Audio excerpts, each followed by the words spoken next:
So today we finish up Romans chapter 8. And I really wanted to break down the passage, but the passage has one theme.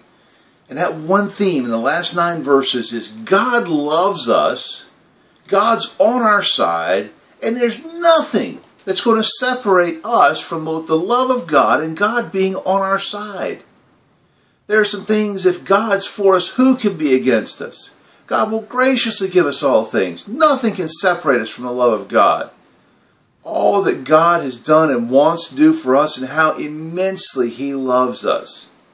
You say, well, wait. My life is not kittens and candies. Not what the verse says. You might have a bicycle as your mode of transportation, and your transportation might be Tom and Jerry, might be your own 2 feet. You may not have any way of transportation, and your home might be a cardboard hut. But let me tell you this, with Christ in your life, with you being a believer, your life will be incredibly rewarding if you decide to follow Him.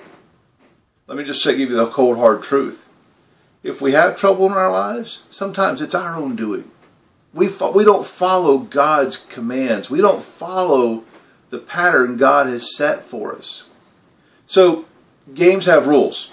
Basketball is one I commonly refer to. I coached basketball, and basketball has a court.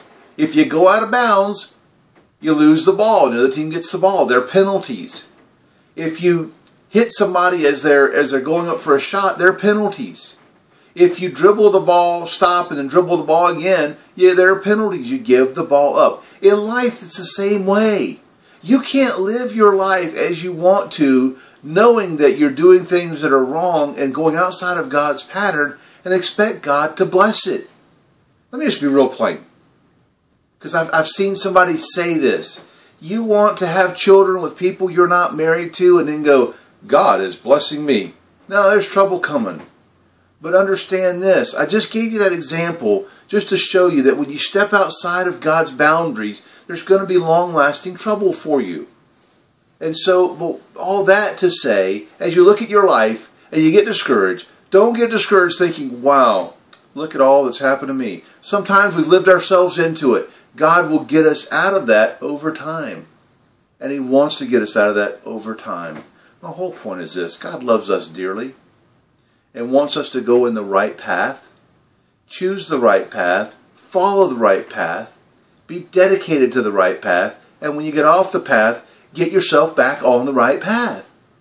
God desires to immensely bless us, more than we could ever ask or think. I know I've gone longer today, but I hope you'll read this passage over and over and let it sink in as to how much God loves you. Want to read the whole devotional? Go to the link at the bottom of the page. I'll see you tomorrow.